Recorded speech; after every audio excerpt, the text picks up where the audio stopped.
एक और क्वेश्चन हम डिस्कस कर चुके हैं। ये बेसिकली हमारा IAS 16 का सेकंड क्वेश्चन है। सारे कॉन्सेप्ट हम ऑलरेडी डिस्कस कर चुके हैं और आई होप कि आप वीडियो भी देख चुके हैं और हमारी पूरी कोशिश यही होगी कि जल्द से जल्द हम बेसिकली पास पेपर्स पे जाएं और हर IAS को as we have seen you might have observe in the earlier videos, हर IAS के साथ अगर ISB फ्रेमवर्क कुछ भी कहता है तो उसको वहीं पे हम डिस्कस कर रहे हैं rather than waiting it for the end। ठीक है जी, इस क्वेश्चन को अटेम्प्ट करते हैं and then inshallah we'll move to another IAS which is IAS 20, very easy, government grant। पहले इसको देखते हैं। देखिए इसमें कह रहे हैं discuss the accounting treatment of the above items in the financial statement for the year ended 31st May 7। 31st May 7 के लिए बेसिकली हमने क्या करना है, अकाउंटिंग ट्रीटमेंट को डिस्कस करना है। Okay, that's fine. Vader is reviewing the accounting treatment of its building. The company uses revaluation model. Company basically किसको use कर रही है, revaluation model को for its buildings. The buildings had originally cost 10 million on June 2005 and had a useful economic life of 20 years. So building इन्होंने 10 million के लिए जून 2005 में, और उस वक्त इसकी इकोनॉमिक लाइफ जो थी that was 20 years. Okay. They are being depreciated on a straight line basis to a nil residual value. Scrap value क्या है? 0. The building were revalued downward 31st May 6.8 million. पहली मर्तबा ही अगर हम अपने एसेट को रीवैल्यू करते हैं और वैल्यू बढ़ने के बजाय कम हो जाती है तो basically that is impairment loss, और सारे का सारा इम्पेयरमेंट लॉस P&L में चला जाएगा, SOCI में जाएगा। रिपीट, हम फर्स्ट टाइम अपने एसेट को रीवैल्यू करने चाहते हैं, बजाय इसके कि उसकी वैल्यू बढ़ती, उल्टा उसकी वैल्यू लेट से अगर कम हो जाती है, फर्स्ट टाइम ही वैल्यू अगर कम हो जाती है तो सिंपली हमारे लिए इम्पेयरमेंट लॉस है, और सारे का सारा इम्पेयरमेंट लॉस बेसिकली हम P&L में लेके चले जाएंगे। यहाँ पे IAS 36 का वो कॉन्सेप्ट जो आगे आएगा भी इंशाल्लाह, कि जब हम किसी एसेट में इम्पेयरमेंट लॉस बुक करें तो पहले हमें चेक करना चाहिए कि उस एसेट के कैरिंग अमाउंट में कहीं रिवैल्यूएशन सरप्लस तो नहीं है। अगर रिवैल्यूएशन सरप्लस हो तो IAS 36 ये कहता है पहले रिवैल्यूएशन सरप्लस को एलिमिनेट करें, और अगर आपका इम्पेयरमेंट लॉस उससे भी ज्यादा है तो फिर P&L की तरफ जाओ। ये वाली लॉजिक यहाँ इसलिए अप्लाई नहीं होगी क्योंकि पहली मर्तबा में यहाँ पे वैल्यू क्या हो रही है, कम हो रही है। तो फर्स्ट टाइम में अगर वैल्यू कम हो रही है तो फिर इम्पेयरमेंट लॉस है, तो पहले से ऑफ कोर्स कोई रिवैल्यूएशन होगा ही नहीं। So whatever impairment loss comes that directly goes to P&L. The building was revalued downward 31st May 6.8 million, which was the building's recoverable amount, जो बिल्डिंग का रिकवरेबल अमाउंट है। अच्छा जी, और आगे डेफिनेटली IAS 36 जब आएगा बहुत डिटेल में पढ़ेंगे कि recoverable amount basically higher of होता है, fair value less cost to sell and value in use, और उसको भी डिस्कस करेंगे कि दोनों वैल्यूज को निकालना जरूरी है कि नहीं, और ये बात भी डिस्कस करेंगे इंशाल्लाह कि IAS 36 में हम हायर ऑफ रिकवरेबल अमाउंट की क्यों बात करते हैं। ये बातें आगे आएंगी, टेंशन कोई नहीं इंशाल्लाह। They are being depreciated on a straight line basis to a nil residual value. Okay. 8 million recoverable amount है। 31st May 7 the value of the building had risen to 11 million, which is to be included in the financial statement. The company is unsure to treat above payments. क्या बात है? Simply बेटा पहले क्या हो रहा है, पहले इम्पेयरमेंट लॉस आ रहा है और बाद में वैल्यू बढ़ रही है। सिंपली पहले इम्पेयरमेंट लॉस है और बाद में रिवर्सल ऑफ इम्पेयरमेंट हो रहा है। रिपीट, पहले इम्पेयरमेंट लॉस है जी,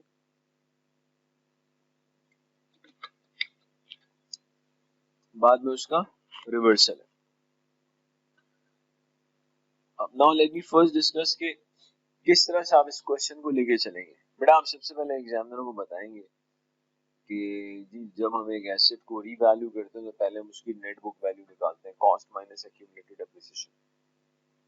फिर हम नेट बुक वैल्यू को basically what do we compare net book value with the revalued amount if the value is decreasing, ठीक है जी, and previously there is no revaluation surplus, then entire amount is an impairment loss and it is charged to P&L. And subsequently अगर value बढ़ेगी तो उसको simply बता देंगे subsequently the value is increasing then it is treated as reversal of impairment loss. अब if the value increases is more than the reversal of impairment loss, then over and above then the impairment loss will be treated as revaluation surplus. अगर बेटा वो जो value में increase आ रहा है ना asset की, वो इम्पेयरमेंट लॉस के अमाउंट से भी ज्यादा है, तो इम्पेयरमेंट लॉस रिवर्स होने के बाद जो भी इंक्रीज है वो सारे का सारा रिवैल्यूएशन सरप्लस ट्रीट किया जाता है। अब मैं आपको थोड़ा सा न्यूमेरिकली आइडिया दे रहा हूँ, करना क्या होगा। सबसे पहले अगर आप देखें 31 में 6 को, जो कि पहला साल है, 31 में 2006,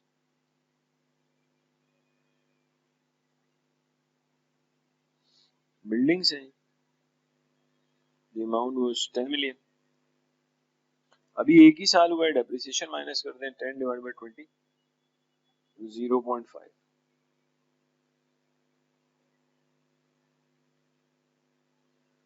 तो बेटा आपके पास बिल्डिंग्स का कैरिंग अमाउंट आ रहा है 9.5, ठीक है जी, and we have been given recoverable amount कितना, 8 मिलियन। तो 9.5 से 8 पे जाएंगे तो सिंपली क्या है, इम्पेयरमेंट लॉस।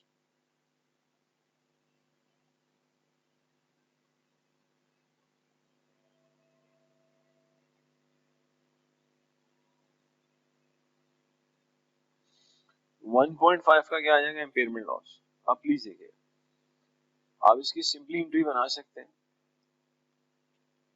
अपनी अंडरस्टैंडिंग के लिए। इम्पेयरमेंट लॉस P&L यानी कि एसोसी है डेबिट, और बिल्डिंग्स को हम क्या कर देंगे, क्रेडिट कर देंगे। ओके, अब after 1 year what is happening, basically एक साल के बाद क्या हो रहा है कि वैल्यू इंक्रीज हो रही है।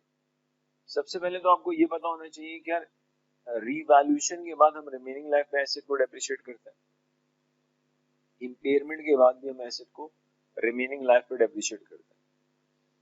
तो 31 में 7 में रिवर्सल ऑफ इम्पेयरमेंट लॉस से पहले अगेन हमें बेसिकली क्या करना पड़ेगा, कैरिंग अमाउंट निकालना पड़ेगा। तो आफ्टर इम्पेयरमेंट हम एसेट को डेप्रिशिएट करेंगे उसकी रिमेनिंग लाइफ पे। तो लेट्स गो फॉर 31 में 2007।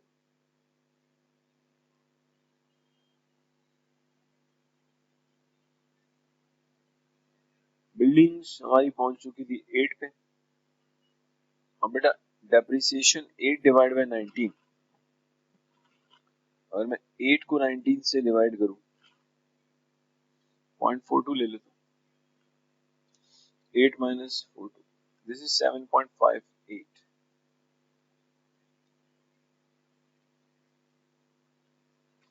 तो आपके पास कैरिंग अमाउंट आ रहा है जी 7.58। ओके, अब बेटा ये जो 7.58 कैरिंग अमाउंट आ रहा है, इसको बेसिकली इंक्रीज करके 11 पे लाना है। क्यों, आप देख सकते हैं अब जो हमें उसने रिवैल्यूड अमाउंट दिया है, रिकवरेबल अमाउंट दिया, दैट इज 11 मिलियन। तो मुझे बेसिकली 7.58 को 11 पे लाना है। अब मेरी बात अच्छे से सुनिएगा, छोटा सा प्रॉब्लम ये है कि हम एक ऐसे एसेट के लिए काम कर रहे हैं जिसमें पहले इम्पेयरमेंट लॉस आ चुका है, और अब हम बात कर रहे हैं रिवर्सल ऑफ इम्पेयरमेंट लॉस की। इम्पेयरमेंट लॉस के बाद जब हमें reversal of impairment loss book करना होता है, तो बेटा IAS 36 ये कहता है आप शुरू से इस तरह से चलें कि कभी भी इम्पेयरमेंट लॉस नहीं आता तो आज कैरिंग अमाउंट क्या होता। Repeat,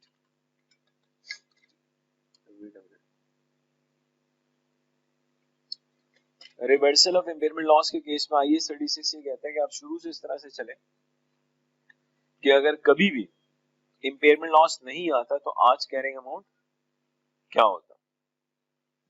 let me show you that amount.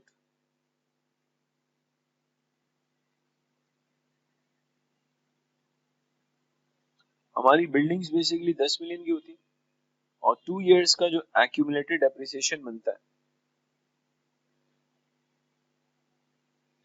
10 को हम 20 से डिवाइड करें, 2 मल्टीप्लाई करें, तो it comes to I believe strongly believe 1। तो पहले तो आपको ये चीज समझ में आनी चाहिए कि अगर कभी भी इम्पेयरमेंट लॉस नहीं होता तो आज हमारी बुक्स में जो कैरिंग अमाउंट आता है 7.58 आता है और 9 आता है। अगर कभी भी इम्पेयरमेंट लॉस नहीं होता तो हमारी बुक्स में कैरी अमाउंट 9 होता, लेकिन हमारी बुक्स में अमाउंट कितना आ रहा है 7.58. So let me change the colour of my pen, draw. Okay, so maximum impairment loss in दोनों का डिफरेंस है. This is the maximum reversal of impairment loss, reversal of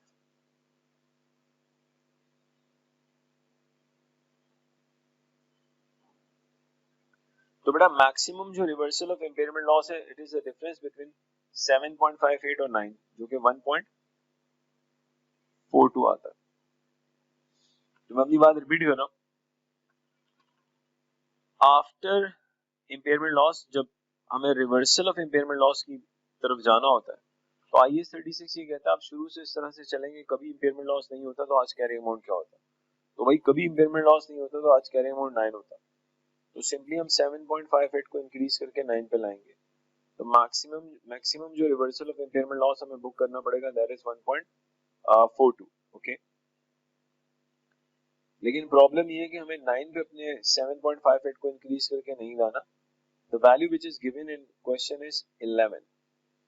तो बेटा 9 से आपकी एसेट की वैल्यू जितनी ओवर एंड अबव जाएगी, that is going to create revaluation surplus. Repeat, 7.58 से जो मैं 9 पर आऊंगा, ये maximum reversal of impairment loss है. अब मेरे एसेट की वैल्यू 9 से जितनी ऊपर जाएगी वो बेसिकली क्या है, रीवैल्यूएशन सरप्लस है. और हमें अपनी बिल्डिंग को 7.58 से इंक्रीज करके एक्चुअली 11 पर लेकर आना है. So any increased value over and above the maximum reversal of impairment loss is actually revaluation surplus. ठीक है जी.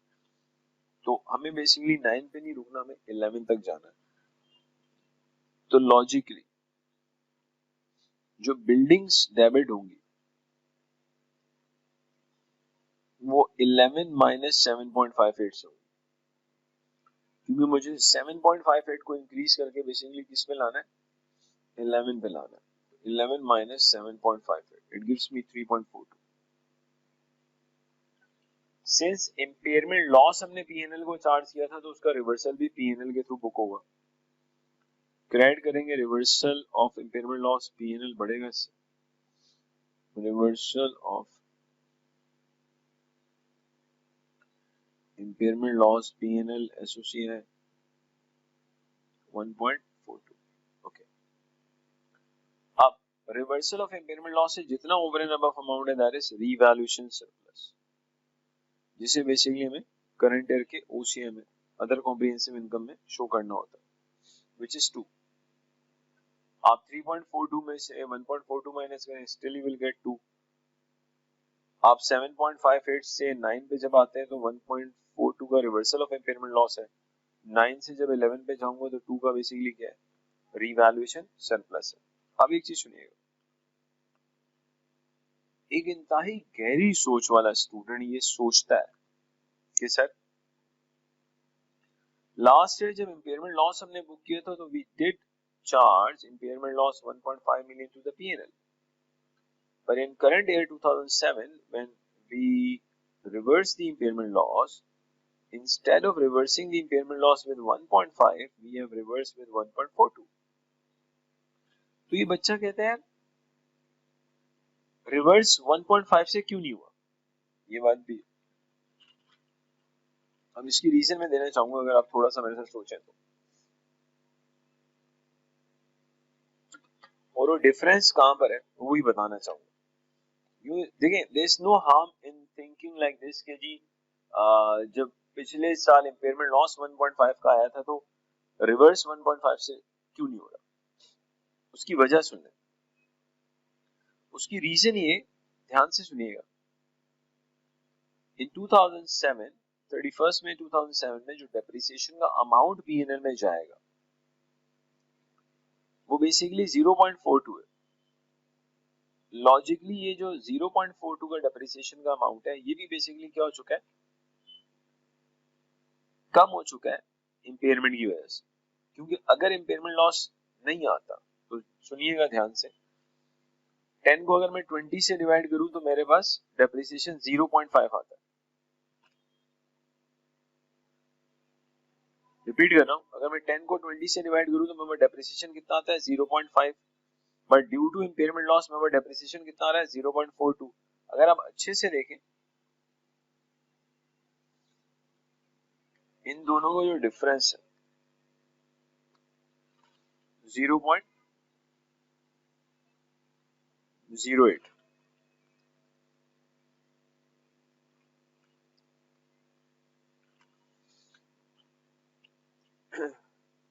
अगर इम्पेयरमेंट लॉस नहीं होता तो आपका डेप्रिसिएशन 0.5 होता। इम्पेयरमेंट लॉस की वजह से आपका डेप्रिसिएशन 0.42 आ रहा है, तो बेसिकली आपका डेप्रिसिएशन 0.08 से डिक्रीज हुआ है। यही वो 0.08 है जिसकी वजह से रिवर्सल 1.5 से नहीं हो रहा बल्कि 1.42 से हो रहा है। अगर आप 1.42 में बेटा 0.08 को ऐड कर दो तो यू विल गेट 1.5। तो try to understand current year में 2007 में लॉजिकली आप depreciation instead of taking the depreciation 0.5 to the P&L we are taking depreciation 0.42 to P&L। हम इतना डेप्रिसिएशन लेके जा रहे हैं और रिवर्सल कितना लेके जा रहे हैं 1.42। ये लॉजिकली वही इंपैक्ट डालता है जो एक बच्चा अगर इस तरह से सोचे कि जी मैं उतना ही रिवर्स करता जितना मेरा इम्पेयरमेंट लॉस था, तो मैंने ऐसा क्यों नहीं किया। ये अब मैं मजीद समझाने के लिए कर रहा हूँ, आपने ऐसी कोई हरकत नहीं करनी। सुन ले, अगर एक बच्चा कहता है जी रिवर्सल 1.5 से होना चाहिए था, देखिएगा ये P&L, अगर मैं रिवर्सल 1.5 से करूंगा तो logically reversal of impairment loss से आपका P&L बढ़ेगा। फिर अगर आप डेप्रिसिएशन एक्सपेंस नॉर्मल लें 0.5 वाला, आप डेप्रिसिएशन एक्सपेंस लें नॉर्मल। कौन सा नॉर्मल डेप्रिसिएशन कि जी कभी इम्पेयरमेंट लॉस नहीं होता तो डेप्रिसिएशन क्या होता। ये depreciation expense of course P&L में से माइनस होगा। 1.5 से अगर मैं P&L को बढ़ाता हूं और 0.5 से P&L को कम करता हूं तो नेट इंपैक्ट P&L में आएगा 1 और इससे P&L बढ़ेगा। लेकिन ये ट्रीटमेंट ऑब्वियसली एक्सेप्टेबल नहीं है। एक्सेप्टेबल ट्रीटमेंट क्या है आप देखिएगा, reversal of impairment loss, reversal of impairment loss is 1.42, depreciation expense is कितना लिए जो depreciation expense है 0.42। अब आप थोड़ा सा लॉजिकली सोचें, जब इन दोनों को भी नेट ऑफ करेंगे तो इम्पैक्ट 1 का आता है और इससे आपका P&L बढ़ेगा। तो इम्पैक्ट वही आ रहा है जो एक बच्चा सोचता है कि काश 1.5 का अगर पिछले साल लॉस आया था तो करंट ईयर में 1.5 का रिवर्सल भी होता। तो आईएस इस तरह से नहीं चलता, लेकिन लॉजिकली आईएस का नेट इंपैक्ट वही आ रहा है। तो खैर सिंपल रखते हैं जी, रिवर्सल ऑफ इम्पेयरमेंट लॉस जो P&L में आएगा 1.42 है, डेप्रिसिएशन 0.42 का आएगा। अगर आप नेट इंपैक्ट देखें तो 1 से आपका P&L बढ़ेगा। तो बात को बिल्कुल समराइज कर लेते हैं। मैंने बेसिकली जो बहुत से गहरी सोच वाले बच्चे होते हैं उनके चक्कर में ये बात बताने की कोशिश की है कि difference why we are not taking 1.5 as reversal of impairment loss rather than we are taking 1.42। अब सुनिएगा, सिर्फ एक छोटा सा पॉइंट आपने क्या याद रखना है, जब भी रिवर्सल ऑफ इम्पेयरमेंट लॉस हो तो आप सबसे पहले इस तरह से चलें, कभी इम्पेयरमेंट लॉस नहीं होता तो कैरिंग अमाउंट क्या होता है, आफ्टर इम्पेयरमेंट लॉस क्या कैरिंग अमाउंट आ रहा है, इन दोनों का difference maximum reversal of impairment loss है। और फिर अगर आपको मैक्सिमम इम्पेयरमेंट लॉस से भी ओवर एंड अबव जाना है तो रिवैल्यूएशन सरप्लस क्रिएट होगा। चलिए यहाँ देख लें, ये थोड़ा सा आइडिया दिया गया कैसे बुक करना है, क्या करना है। IAS 16 property plant and equipment increase in carrying amount of the asset to be recognised in. Sir अगर पहली मर्तबा में रिवैल्यूएशन सरप्लस आएगा तो इंक्रीज को OCI में भी शो करेंगे और रिवैल्यूएशन सरप्लस को अदर कंपोनेंट ऑफ इक्विटी में भी शो करते हैं। The increase should be recognized in P&L to the extent it relates to क्या, अगर इंक्रीज का ताल्लुक रिवर्सल ऑफ इम्पेयरमेंट लॉस से तो उसको P&L में लेके जाएंगे। तो पहला जो पैराग्राफ लिखा गया आपको समझ में आना चाहिए कि अगर एसेट की वैल्यू बढ़ती है तो रिवैल्यूएशन सरप्लस है, उसको ओसीए में भी शो करेंगे, ओसीई में भी शो करेंगे, और इंक्रीज अगर रिलेट करता है रिवर्सल ऑफ इम्पेयरमेंट लॉस है तो उसको पीएनएल में शो करता है. If an asset carrying amount is decreased as a result of revaluation, then it will be recognized in P&L. Profit or loss, provided that asset carrying amount is not having any revaluation surplus. ये थोड़ी देर पहले बात हुई. अगर asset की value decrease होती है तो सारे का सारा लॉस पीएनएल में जाएगा, लेकिन सिर्फ उस वक्त पीएनएल में सारे का सारा लॉस जाएगा जब पहले से कोई रिवैल्यूएशन सरप्लस कैरिंग अमाउंट में ना हो. If carrying amount, if assets carrying amount is having credit balance of revaluation surplus, तो पहले रिवैल्यूएशन को एलिमिनेट करेंगे, फिर उससे ओवर एंड अबव जितना भी होगा पीएनएल में जाएगा. ये तो सिंपल आपने डिस्कशन कर ली. फिर बेटा ये थोड़ी सी कैलकुलेशन दिखा दी, बिल्डिंग एंड डेप्रिसिएशन, ये सब वही है थोड़ी देर पहले मैंने आपको शायद. ये इम्पेयरमेंट लॉस बेसिकली डेबिट हो रहा है और बिल्डिंग को हम क्या कर रहे हैं, credit. Then it is exactly the same thing जो थोड़ी देर पहले बहुत तमीज से हम डिस्कस कर चुके. जी आई बिलीव कि सारी बातें क्लियर. थोड़ा सा आगे चलते हैं. Now let's talk about another IAS 20 government grant. अब बेटा बातें समझनी है IAS 20 को लेकर. एक बहुत ही आसान IAS है, इसमें तो कोई डाउट ही नहीं. एक्चुअली IAS 20 गवर्नमेंट ग्रांट्स की अगर हम बात करते हैं तो हमें सबसे पहले ये बात होना चाहिए कि government grants, actually government grants का मतलब ये कि फिजिकली जो है ना रिसोर्सेज गवर्नमेंट से एंटिटी को ट्रांसफर होने चाहिए. Repeat, government grant means physically resources they will be transferred from the government to the entity. So आपको resources transfer हो, okay? सवाल ये पैदा होता है कि गवर्नमेंट से आपको ग्रांट मिलती कब है और क्यों मिलेगी. लॉजिकली हमें गवर्नमेंट से ग्रांट या तो फ्यूचर में हम कोई कंडीशन पूरी करने वाले हैं इसलिए हमें गवर्नमेंट ग्रांट मिलेगी, या फिर हमने पास्ट में कोई कंडीशंस पूरी ऐसी कंडीशंस पूरी कर ली होंगी जिसकी वजह से हमें ग्रांट मिल रही है. तो आइदर हमने या तो पास्ट में कंडीशंस पूरी कर ली है कुछ तो गवर्नमेंट ग्रांट मिल रही है, या फिर हमें जो ग्रांट दी जा रही है वो इसलिए दी जा रही है कि हम फ्यूचर में कुछ कंडीशंस मीट करें. अच्छा, अब एक होती है गवर्नमेंट की ऐसी असिस्टेंस जिसको हम कोई वैल्यू असाइन ना कर सके. अगर गवर्नमेंट की कोई ऐसी असिस्टेंस है जिसको हम कोई वैल्यू असाइन नहीं कर सकते तो फिर ऑब्वियसली हम उस पर IAS 20 अप्लाई करके कोई अकाउंटिंग कर नहीं पाएंगे. मिसाल के तौर पर हमारे यहाँ ये बड़ा नॉर्मल प्रैक्टिस है कि गवर्नमेंट ऑफ पाकिस्तान का एक XYZ डिपार्टमेंट है जो लेट से अगर आपकी कंपनी राइस के अंदर डील करती है और उसको एक्सपोर्ट करना है तो आपको एक्सपोर्ट करने में बहुत फैसिलिटेट करेगा. लेकिन अगर गवर्नमेंट ऑफ पाकिस्तान का कोई ऐसा डिपार्टमेंट है जो राइस की एक्सपोर्ट में आपको फैसिलिटेट करता है तो गवर्नमेंट आपको एक असिस्टेंस दे रही है लेकिन उस असिस्टेंस को हम कोई वैल्यू असाइन नहीं कर पाते. ये गवर्नमेंट ऑफ पाकिस्तान कोई इंफ्रास्ट्रक्चर बना के दे देती है जिसको हम कोई वैल्यू असाइन नहीं कर पा रहे तो सिंपली उसको हम गवर्नमेंट ग्रांट में नहीं लेते. ठीक है जी. तो गवर्नमेंट ग्रांट की जब हम बात करेंगे तो हमें स्पेसिफिकली पता होनी चाहिए गवर्नमेंट से हमें क्या रिसोर्सेज क्या ट्रांसफर हुई. आप सुनिएगा, जब हम गवर्नमेंट ग्रांट की बात करते हैं तो बेटा गवर्नमेंट ग्रांट दो तरह की होती है. गवर्नमेंट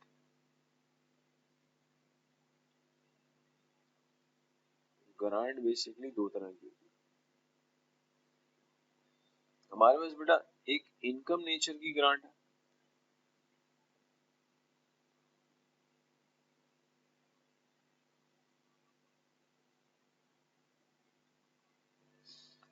हमारे पास इनकम नेचर की ग्रांट और कैपिटल नेचर की ग्रांट है. ओके,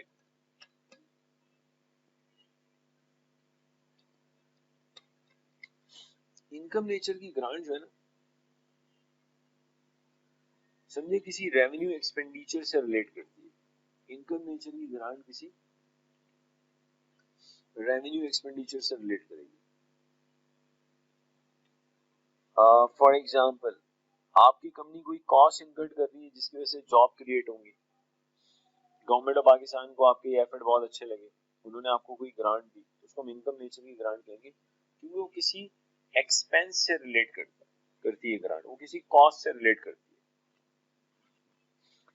तो इनकम नेचर की ग्रांट बेसिकली किसी कॉस्ट से रिलेट करेगी, किसी एक्सपेंस से रिलेट करेगी। ठीक है जी।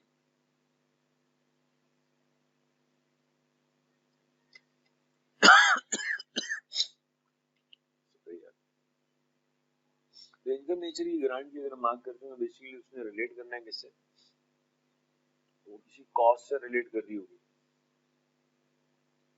रेवेन्यू एक्सपेंडिचर से रिलेट कर रही होगी। लेकिन जब हम कैपिटल नेचर की ग्रांट की बात करते हैं, कैपिटल नेचर की ग्रांट होती है बेसिकली वो रिलेट करती है फिक्स एसेट्स।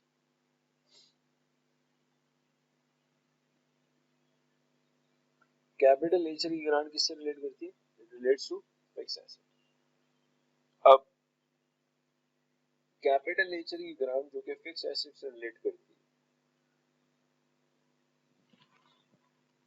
इसकी अकाउंटिंग की अगर हम बात करें तो इसकी अकाउंटिंग के बेटा दो मेथड्स हैं। एक, जो ग्रांट आपको मिल रही है उस ग्रांट को आप एसेट के कैरिंग अमाउंट में से माइनस कर दें। रिपीट, जो ग्रांट आपको मिल रही है उसे आप फिक्स एसेट के कैरिंग अमाउंट में से माइनस कर दें और फिर आप एसेट को डेप्रिशिएट करें। एक और तरीका ये होता है कैपिटल नेचर की ग्रांट का, कि जो कैपिटल नेचर की ग्रांट आपको मिल रही है आप उसे डेफर्ड इनकम की तरह ट्रीट करें, और जैसे जैसे आप फिक्स एसेट को डेप्रिशिएट करेंगे वैसे वैसे आप कैपिटल नेचर की ग्रांट को अमोर्टाइज करके एज एन इनकम पीएनएल में शो करें। रिपीट करो, कैपिटल नेचर की ग्रांट की अगर हम बात करते हैं, कैपिटल नेचर ग्रांट का मतलब होता है which relates to a fixed asset, जहां दो पॉसिबल अकाउंटिंग ट्रीटमेंट है। एक, आप उसे एसेट के कैरिंग अमाउंट में से माइनस करें, और सेकंड, आप उसे डेफर्ड इनकम की तरह लें। अगर एग्जाम में कैपिटल नेचर की ग्रांट आती है तो कंपनी की अकाउंटिंग पॉलिसी क्या होगी, it will be mention in the question, तो आपको टेंशन लेने की जरूरत नहीं। अब यहाँ पर आईएएस में कुछ बातें बताना जरूरी है। IAS 20 Accounting for Government Grant Disclosures defines government grant are transfer of resources to an entity in return for the past or future compliance with certain conditions. They exclude assistance that cannot be valued and normal trade with governments. So कोई ऐसी assistance जिसको हम कोई value assign नहीं कर सकते उसको फिर हम IAS 20 में से हटा बनाओ, it does not fall in under IAS 20. Government assistance is government action designed to provide economic benefit to a specific entity. It does not include indirect help. इसमें indirect help वगैरह, infrastructure development वगैरह नहीं आती।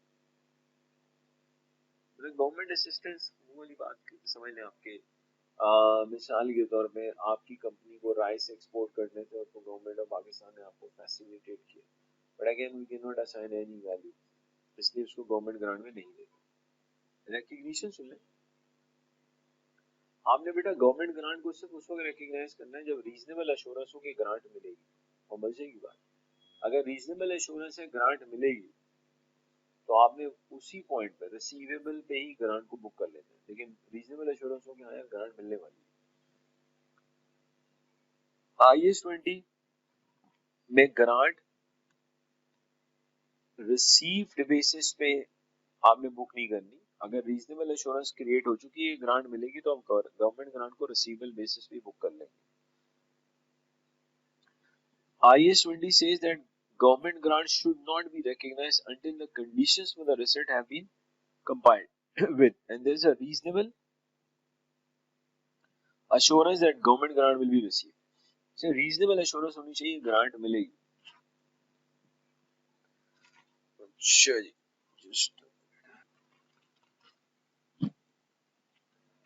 जी जैसे ही reasonable assurance है कि grant मिलेगी तो आप उसको बुक कर लें अपनी बुक्स में।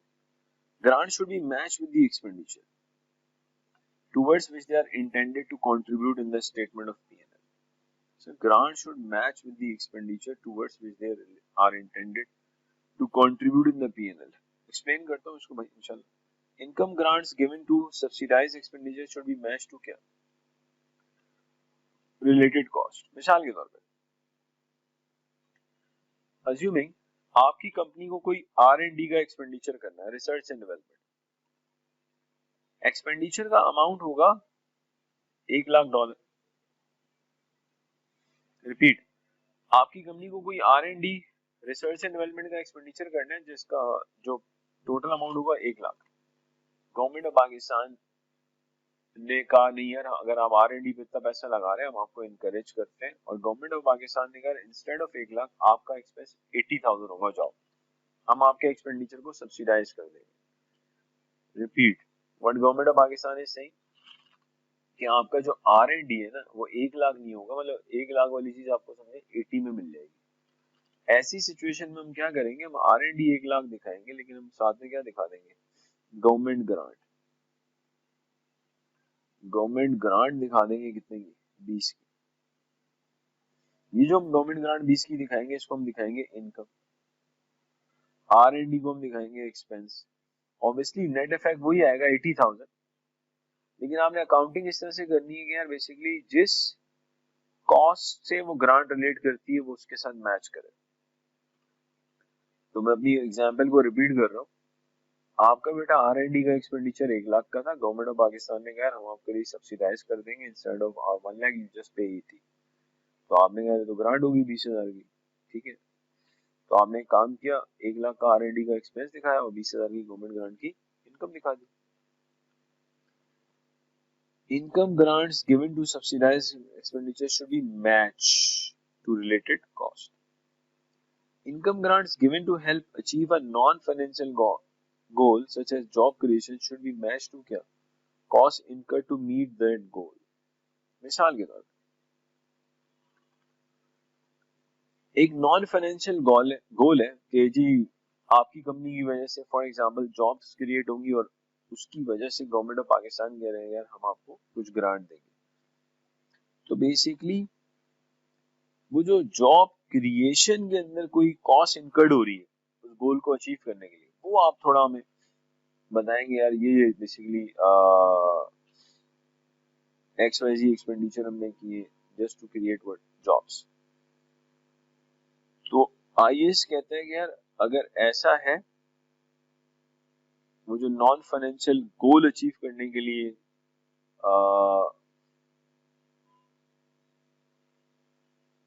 आपकी कंपनी ने जो कंट्रीब्यूट किया और गवर्नमेंट ऑफ पाकिस्तान आपको ग्रांट दे रही है तो बेसिकली उस ग्रांट को उसके साथ मैच करना चाहिए. एग्जांपल दे देते हैं. फॉर एग्जांपल लेट्स से आपकी कंपनी ने बहुत जबरदस्त मेहनत की, सब कुछ किया, और पहले आपकी लेट्स से जो सैलरीज होती थी पूरे साल की वो थी $1 मिलियन, और गवर्नमेंट ऑफ पाकिस्तान ने आपसे कहा था कि यार आप फिगर नहीं करें, आप जॉब्स क्रिएशन के लिए काम करें, हम आपको हेल्प करेंगे, फैसिलिटेट करेंगे. और लेट्स से आपकी सैलरीज 1 मिलियन से इंक्रीज होकर अज्यूमिंग $2 मिलियन पे आ जाती है. जैसे ही $2 मिलियन पे आई तो गवर्नमेंट ऑफ पाकिस्तान ने कहा ठीक है यार अब हम बेसिकली लेट्स से इस साल फॉर एग्जांपल वो जो $2 मिलियन की आपकी सैलरीज है उसमें से $5 लाख गवर्नमेंट ऑफ पाकिस्तान पे करेगी. यानी कि वो जो गवर्नमेंट ऑफ पाकिस्तान 5 लाख देगी तो अब आप करेंगे क्या?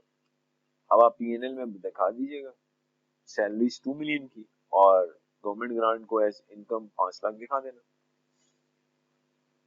तो सिंपली इनकम नेचर की जो ग्रांट है वो बेसिकली जिस कॉस्ट से रिलेट करती है, जब वो कॉस्ट इनकर्ड होगी तो उसके साथ मैच करना है. एक और एग्जांपल ताकि ये वाला पॉइंट थोड़ा क्लियर हो. फॉर एग्जांपल अभी आपकी फैक्ट्री स्टार्ट नहीं हुई, आपकी कंपनी ने ऑपरेशन स्टार्ट नहीं किए, लेकिन गवर्नमेंट ऑफ पाकिस्तान ने आपको बता दिया कि जी जैसे ही आपके ऑपरेशन शुरू होंगे और आप इतने X नंबर ऑफ एम्प्लॉइज को हायर करते हैं और आपकी लेट से अगर अज्यूमिंग 1 मिलियन की जो वेजेस होंगी उसमें से $2 लाख गवर्नमेंट ऑफ पाकिस्तान पे करेगी लेट से 1 साल के लिए या 2 साल के लिए. तो 1 मिलियन में से गवर्नमेंट ऑफ पाकिस्तान कितना पे करेगी? 2 लाख। तो सर वो जो गवर्नमेंट ऑफ पाकिस्तान आपको लेट्स से 2 लाख दे भी दे, उसको आप डे 1 में इनकम बुक नहीं कर सकते, क्योंकि अभी तो वो जो नॉन फाइनेंशियल गोल है उसके लिए जो कॉस्ट लगनी है वो तो लगी नहीं, और ना कोई जॉब्स क्या हुई क्रिएट हुई है। तो जैसे ही आप वो $1 मिलियन वाली सैलरी पे जाते हैं, तो पीएनएल में जब वो सैलरी आएगी तो साथ में आप 2 लाख की क्या बताइए, गवर्नमेंट ग्रांट एज इनकम भी दिखा दीजिए। तो बेटा एक छोटा सा पॉइंट बस ये याद रखना, व्हाट इज दैट, कि अगर हमारी गवर्नमेंट ग्रांट किसी कॉस्ट से रिलेट करती है, किसी एक्सपेंडिचर से रिलेट करती है, तो बेटा हम एक ऐसी अकाउंटिंग करेंगे कि उस एक्सपेंडिचर के साथ वो गवर्नमेंट ग्रांट क्या करे, मैच करे। Grant related to asset, grant for purchase of non-current assets should be recognized over the expected useful life of the related asset। ये बड़ा काम का पॉइंट।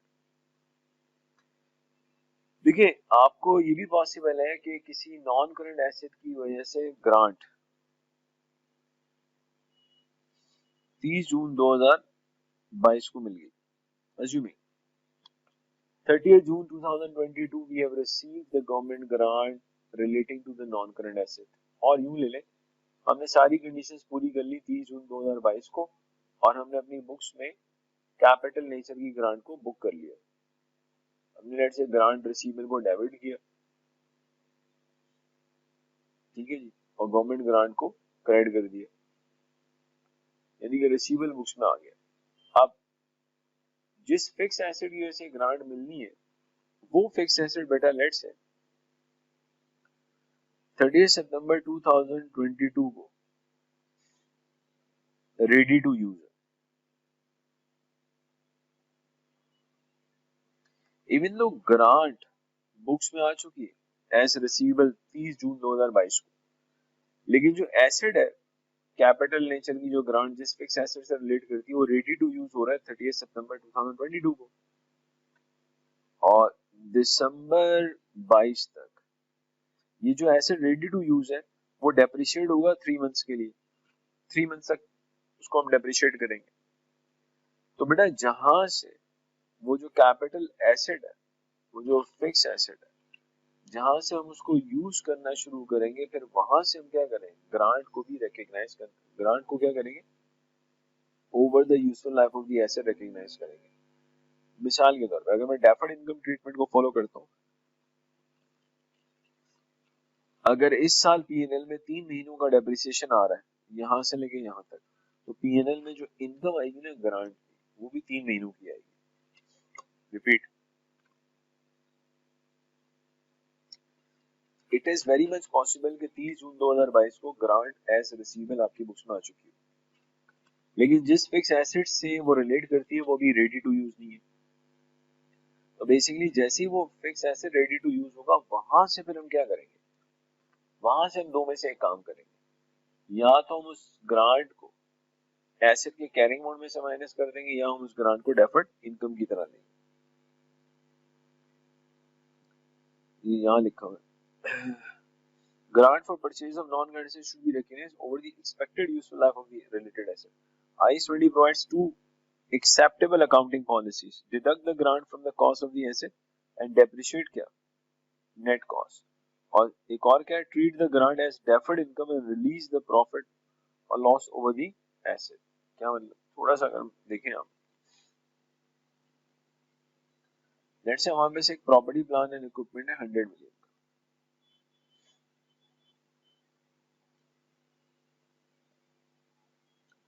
यूजफुल लाइफ है 5 years,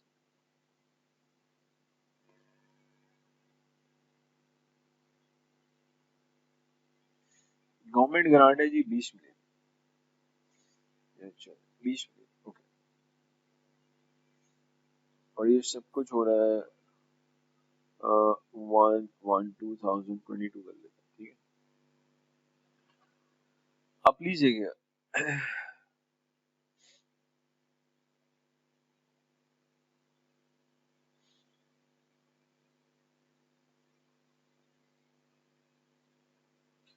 बेटा ए में मैं ये अज्यूम करता हूँ कि कंपनी की पॉलिसी है कि ग्रांट को एसेट के कैरिंग अमाउंट में से माइनस कर दे। ए में क्या पॉलिसी ले रहा हूँ, Then government grant is deducted from the carrying amount of the asset. Government grant is deducted from carrying amount of the asset. बड़े यहाँ ले लेते हैं government grant is treated as deferred income. यहाँ गवर्नमेंट ग्रांट को हम क्या लेते हैं एज डेफर्ड इनकम ले रहे हैं ओके अब बेटा अगर ग्रांट को आप एसेट के कैरिंग अमाउंट में से माइनस करते हो तो होगा क्या 1/1/2020 को 22 को आपका जो property plant and equipment 100 million का था उसमें से अगर मैं 20 माइनस कर दूं तो आई विल कम टू 80 अब मैं इस एसेट को जब डेप्रिशिएट करूंगा तो हम सिर्फ 80 मिलियन को डेप्रिशिएट करेंगे और यूजफुल लाइफ 5 साल है डेप्रिसिएशन कब आ रहा होगा दिसंबर 22 I believe 16 if I'm not wrong let me check yes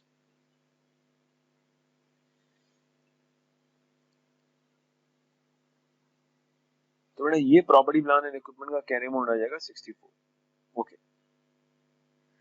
पहला सवाल ये पैदा होता है कि जो 20 को हमने माइनस किया है जो हमने 20 को माइनस किया है लॉजिकली इसकी एंट्री क्या होगी बता देते हैं सर इस 20 की एंट्री क्या होगी प्लीज देखिएगा लॉजिकली इस 20 से पहले एक एंट्री बनी होगी वो एंट्री ये भी हो सकती है government grant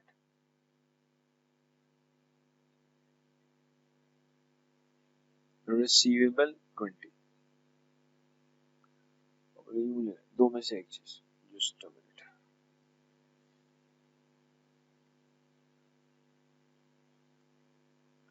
government grant receivable या बैंक लेट से पैसा मिल गया या तो बेटा पैसा मिलने वाला है तो गवर्नमेंट ग्रांट रिसीवेबल और अगर मिल गया तो बैंक डेबिट कर देंगे क्रेडिट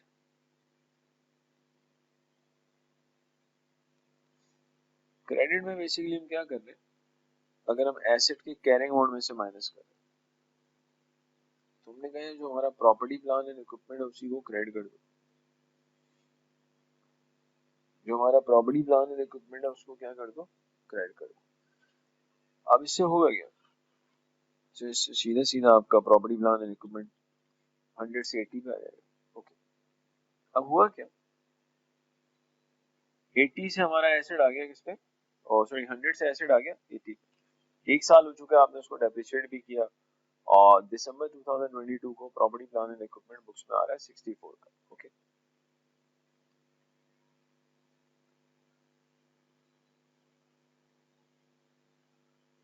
दिसंबर 2023 आपका प्रॉपर्टी प्लान एंड इक्विपमेंट जो पहुंच चुका था 64 पे मजीद डेप्रिसिएशन माइनस होगा 16 का स्ट्रेट लाइन है 16 आता है 48 आ गया ओके अब एक मिनट के लिए सिर्फ अज्यूम करते हैं अपनी अंडरस्टैंडिंग डेवलप करने के लिए एक मिनट के लिए कि जी फर्स्ट 1/1/2024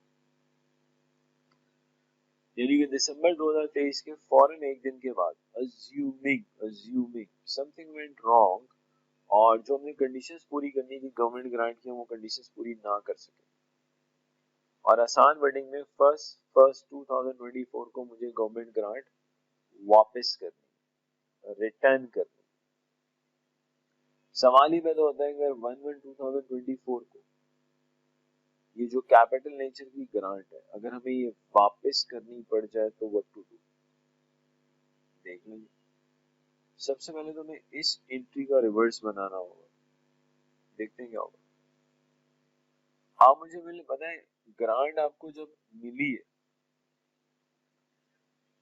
मिलने वाली थी या मिल गई थी आपने उसको रिसीवेबल को या बैंक को 20 से डेबिट किया प्रॉपर्टी प्लान एंड इक्विपमेंट को 20 से क्रेडिट कर दिया ओके अब हम ग्रांट वापस कर रहे हैं लॉजिकली अगर मैं ग्रांट वापस कर रहा हूँ, प्लीज देखिए, मैं प्रॉपर्टी प्लान एंड इक्विपमेंट को 20 से डेबिट, हम बैंक 20 से क्रेडिट करेंगे। बेटा आपको 20 की ग्रांट मिली थी और वापस ले लें। जब आपको ग्रांट मिली थी आपने लेट से बैंक को डेबिट किया था, प्रॉपर्टी प्लान एंड इक्विपमेंट को क्रेडिट किया था जब गवर्नमेंट ग्रांट मिली थी। अब हम वापस कर रहे हैं ग्रांट, रीपेमेंट कर रहे हैं।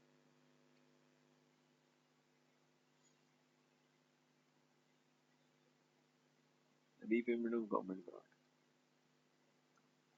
अगर मैं ग्रांट वापस कर रहा हूँ तो मेरा प्रॉपर्टी प्लान एंड इक्विपमेंट 20 से डेबिट और बैंक 20 से क्रेडिट। अब बेटा एक और काम भी करना पड़ेगा। IAS 20 ये कहता है अगर आपको ग्रांट वापस करनी पड़ जाए कैपिटल नेचर के केस में और आपने उस गवर्नमेंट ग्रांट को एसेट के कैरिंग अमाउंट में से माइनस किया हो, तो आप सबसे पहले एक काम करो, एक ऐसा कैरिंग अमाउंट निकालें कि कभी गवर्नमेंट ग्रांट नहीं मिलती तो आज कैरिंग अमाउंट क्या होता है। एक ऐसा कैरिंग अमाउंट निकालें, यहाँ ले लेता हूँ, एक ऐसा कैरिंग अमाउंट निकालें कि गवर्नमेंट ग्रांट कभी नहीं मिलती तो आज आपके एसेट का अमाउंट क्या होता है। प्रॉपर्टी प्लान एंड इक्विपमेंट अगर कभी गवर्नमेंट ग्रांट नहीं मिलते तो 100 का होता है, और 2 साल हो चुके हैं तो मैं 100 को 5 से डिवाइड करूंगा, 2 से मल्टीप्लाई 40। पहले तो क्लियर कर लें, अगर कभी गवर्नमेंट ग्रांट नहीं मिलती तो 2 साल के बाद आपके एसेट का कैरिंग अमाउंट 60 होता। दिसंबर 2023 में जो कैरिंग अमाउंट होता 60, 1 जनवरी 2024 पे भी वही होता। क्योंकि सबसे पहले मैंने क्या किया, सबसे पहले मैंने सिर्फ एक काम किया, हमने एक ऐसा कैरिंग अमाउंट निकाला है कि अगर कभी गवर्नमेंट ग्रांट नहीं मिलती तो आज हमारे एसेट का कैरिंग अमाउंट क्या होता है, तो कभी वेरी होगा। अगर कभी गवर्नमेंट ग्रांट नहीं मिलती आपका एसेट 100 का होता, 2 साल का आप डेप्रिसिएशन माइनस करते हो, आज 60 होता। लेकिन हमारी बुक्स में ना 60 नहीं आ रहा, लॉजिकली हमारी बुक्स में आ रहा होगा 48। अब मुझे बेसिकली 48 को इंक्रीज करके किस पे लाना है, 60 पे लाना है। तो अपनी बात रिपीट करो, आपकी बुक्स में दिसंबर 2023 में 48 पड़ा होगा, पहले तो ये पता होना चाहिए जो दिसंबर 23 में 48 पड़ा हुआ है 1 जनवरी 2024 को भी 48 ही होगा। तो जो हमारी बुक्स में 48 आ रहा है, लॉजिकली हमें उस 48 को इंक्रीज करके 60 पे लाना है, जागते रहेगा। अब बुक्स में जो 48 है, जैसे ही मैं और आप ये वाली डबल एंट्री बनाएंगे कि प्रॉपर्टी प्लान एंड इक्विपमेंट 20 से डेबिट, तो बेटा 48 में जब हम 20 ऐड करेंगे, 48 में जब हम 20 ऐड करेंगे तो हम पहुंच जाएंगे 68 पे। लेकिन लॉजिकली तो हमें 68 पे नहीं जाना, हमें तो सिर्फ 60 पे आना है। लेकिन 48 में जब हम 20 ऐड करेंगे, कौन सा 20, रीपेमेंट ऑफ गवर्नमेंट ग्रांट वाला, क्योंकि रीपेमेंट ऑफ गवर्नमेंट ग्रांट की एंट्री क्या बना रहे हैं, प्रॉपर्टी प्लान एंड इक्विपमेंट 20 से डेबिट और बैंक 20 से क्रेडिट। तो जैसे ही 48 के अंदर मैं 28 करूंगा तो आई विल रीच ऑन 68। हालांकि हमें पहुंचना सिर्फ किस में चाहिए, 60 पे। तो सवाल ये पैदा होता है, what about the difference, difference सुनिएगा अब क्या होगा।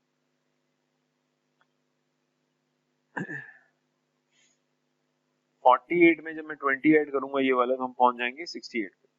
आना किस में चाहिए, 60 पे। अब बहुत अच्छे से मेरी बात सुनिएगा, सवाल ये पैदा होता है कि 8 के डिफरेंस का क्या होगा, बता रहा हूं। अगर आप एक चीज नोट करें, गवर्नमेंट ग्रांट मिलने की वजह से पहले साल डेप्रिसिएशन 16 था, दूसरे साल भी डेप्रिसिएशन 16 था।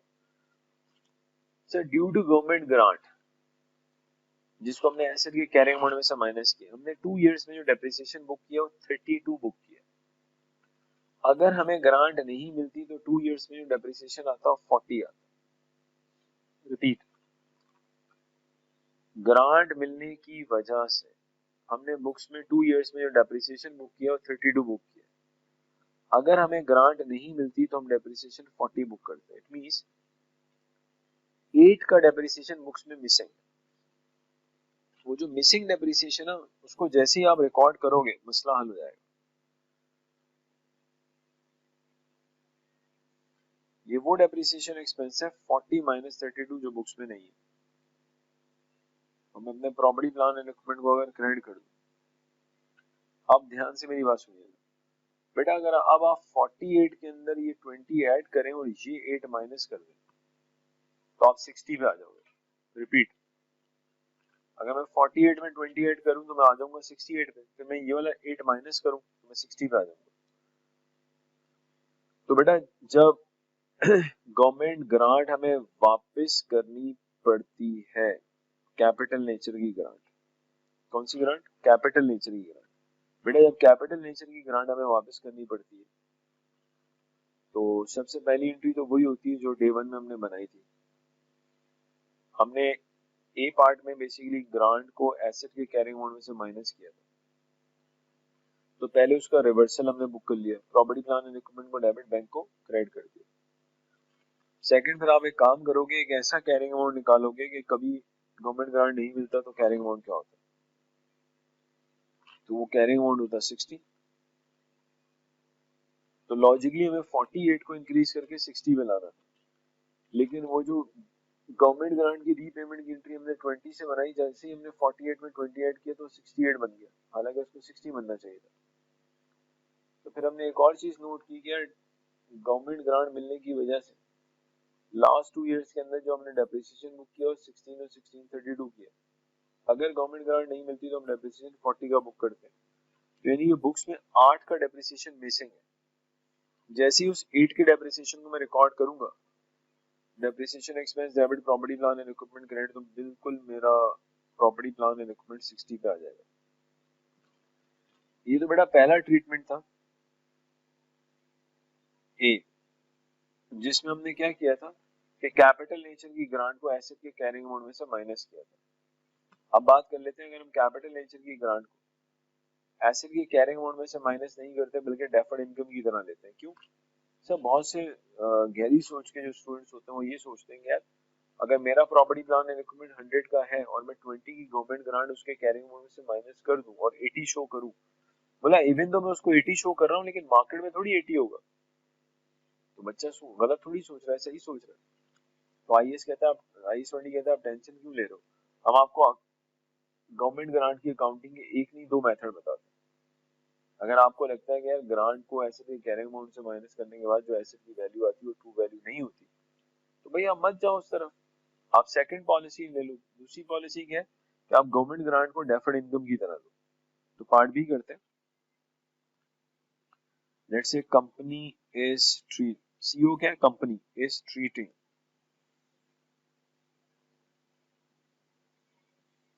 government grant as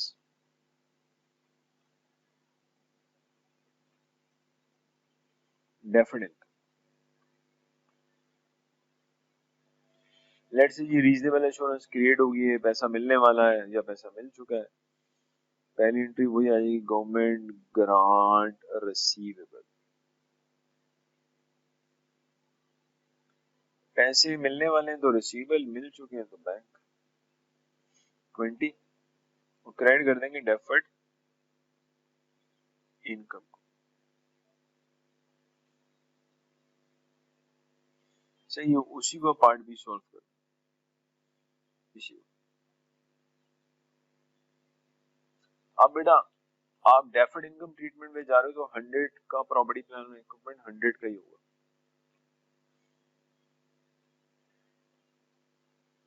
अब जो डेप्रिसिएशन एक्सपेंस आएगा 100/520 होगा। अब बेटा याद रखिएगा जैसे जैसे आप प्रॉपर्टी प्लान एंड इक्विपमेंट को डेप्रिशिएट करेंगे वैसे वैसे आप डेफर्ड इनकम को इनकम में कन्वर्ट करेंगे। वर्ड यूज होगा amortization of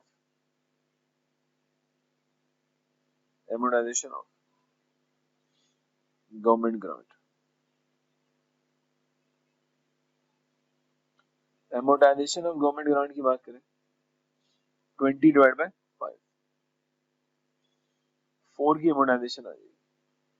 amortization of government grant की जो एंट्री होगी हम डेफर्ड इनकम को डेबिट करेंगे, डेफर्ड इनकम को डेबिट करेंगे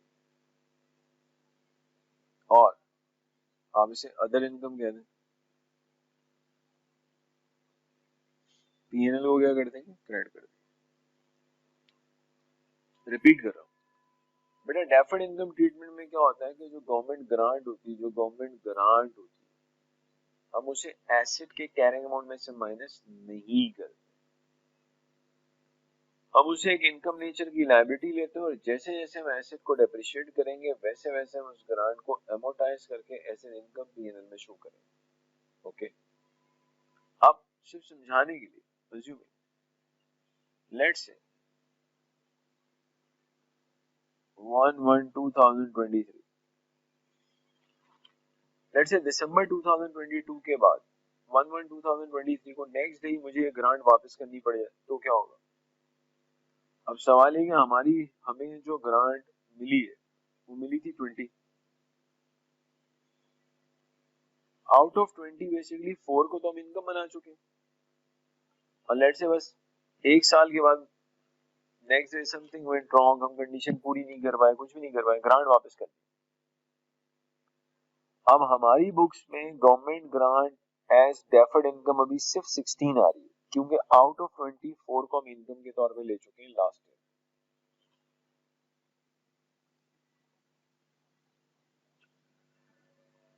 तो हमारी बुक्स में बेसिकली जो ग्रांट होगी सिर्फ 16 होगी। कैसे, 20 है, 20 का क्रेडिट, 4 का डेबिट, इन दोनों को नेट ऑफ करेंगे, इसे और इसे नेट ऑफ करेंगे, विल गेट 16। तो बुक्स में आज भी डेफर्ड इनकम जो होगी वो 16 की होगी। तो आईएएस 20 ये कहता है जब आपको गवर्नमेंट ग्रांट रीपे करनी है, तो repayment of government grant,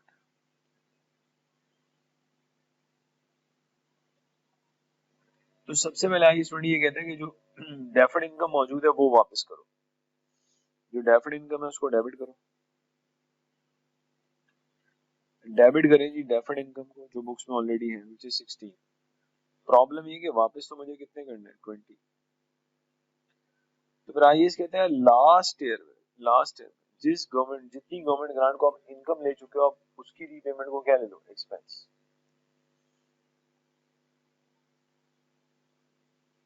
expense on repayment of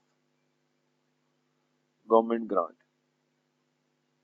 which is 4। Repeat कर रहा हूं अपनी बात, जिसे आपने लास्ट ईयर में इनकम के तौर पे ले लिया था, अब अगर हम उसको रीपे कर रहे हैं तो उसको आप एज एन एक्सपेंस शो करेंगे। तो हमें 20 की गवर्नमेंट ग्रांट मिली 2022 में, जिसमें से 4 की गवर्नमेंट ग्रांट को हमने एमोर्टाइज करके इनकम के तौर पे ले लिया, so we were left with 16। Next day मुझे गवर्नमेंट ग्रांट पूरी 20 मिलियन मिनट से वापस करनी पड़ेगी। अगर पूरे 20 मिलियन आपको अगले ही दिन वापस करने पड़ रहे हैं दिसंबर 2022 के बाद, तो सबसे पहले जो गवर्नमेंट ग्रांट ऑलरेडी बुक्स में मौजूद है उसको डेबिट करके खत्म करो। उसके बाद प्रीवियस ईयर में जितनी भी गवर्नमेंट ग्रांट को आपने इनकम लिया था उसकी रीपेमेंट को एक्सपेंस ले लें। अच्छा, देन ऑब्वियसली बैंक क्रेडिट। ये जो मैंने आपको पार्ट बी करवाया है, पार्ट बी के अंदर बेसिकली मैंने रीपेमेंट आपको एक साल के बाद ही शो कर दी, और जो पार्ट ए करवाया था उसमें मैंने आपको रीपेमेंट 2 साल के बाद करवाई। बस असल ऑब्जेक्टिव 1 या 2 साल का नहीं था, असल ऑब्जेक्टिव सिर्फ ये था आपको ये बताना कि जब हम गवर्नमेंट ग्रांट वापस करते हैं पार्ट ए में तो अकाउंटिंग ट्रीटमेंट क्या होगा, और जब हम गवर्नमेंट ग्रांट वापस करते हैं पार्ट बी में डेफर्ड इनकम वाले में तो बेसिकली अकाउंटिंग ट्रीटमेंट क्या होगा। तो आई होप कि किसी हद तक ये बात क्लियर होगी आपको। अब बेटा मैं आपको एक छोटा सा होमवर्क दे रहा हूँ। व्हाट इज दैट होमवर्क, आपने एक काम करना है, नेक्स्ट वीडियो से पहले क्या करना है, नेक्स्ट वीडियो से पहले मैं चाहूंगा कि अब ये जो आईएएस 20 का हमारा हैंड आउट है इसको एक आध दफा पढ़ लें, क्योंकि नेक्स्ट वीडियो में इंशाल्लाह हम क्या करेंगे, I will be spending few more minutes on government grant और फिर आईएएस 20 के एंड पे उसकी एक शानदार समरी को भी डिस्कस करेंगे इंशाल्लाह। हम बेसिकली जो नेक्स्ट क्लास होगी उसमें जो हमारा हैंड आउट है उसके थ्रू हम देखेंगे आईएएस की वर्डिंग्स क्या है, वहाँ क्या लिखा हुआ है, उसके थ्रू हम आईएएस 20 को इंशाल्लाह कंप्लीट कर लेंगे। लेकिन अब आईएएस 20 पे मजीद इतना ज्यादा टाइम लगेगा नहीं। नेक्स्ट क्लास में I believe around half an hour कह लें आप, हाफ एन आवर और लगेगा जिसमें आपकी चीजें इनफैक्ट काफी ज्यादा रिपीट हो रही होंगी। लेकिन इट वुड बी ग्रेट कि अगर आप बेसिकली हमारे हैंडआउट को आईएएस 20 वाले को एक आध दफा पढ़ लेंगे तो आपको अगली वीडियो से पहले बहुत फायदा होगा इंशाल्लाह। So simply thank you very much for watching this video. Have a nice day. I would say have a nice life. Assalamu alaikum.